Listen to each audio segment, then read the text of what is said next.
Bruno Mars concert sa Pilipinas, proudly Pinoy at miyembro ng international rock band na Good Charlotte gustong magpatato habang nasa bansa. Nagpapatrol, Ginger Conejero.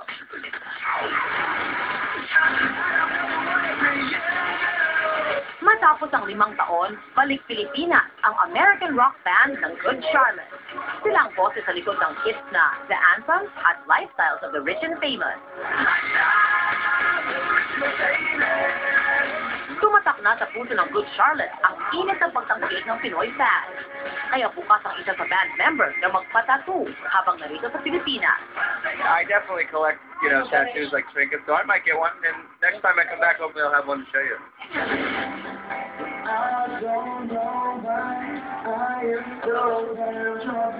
At home sa pagbisita sa Pilipinas, ang half-Pinoy Hollywood actor-singer na si Michael Copon.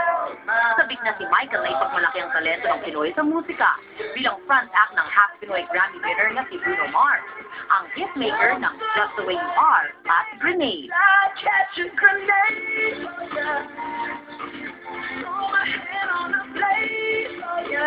Sabi ni Michael, gusto pa niyang magtagal sa Pilipinas dahil sa mainit na pagtanggap sa kanya ng kanyang mga kababayan. I mean, honestly, it was the best feeling. Everybody was just so nice and sweet and warm and welcoming. Bukod sa pag-arte sa Hollywood series gaya ng Power Rangers, CSI Miami at One Tree Hill, sadyang mahilig sa musika si Michael at dahil daw ito sa kanyang dugong Pinoy. I would say that I have a talent from my dad, only because he was at karaoke. She pretty much. Pakikiligin ni na Michael at Bruno Mars ang fans sa Cebu at Araneta Coliseum sa April 7 at 8. Just the way you are. Ginger Conejero, Patrol ng Pilipino.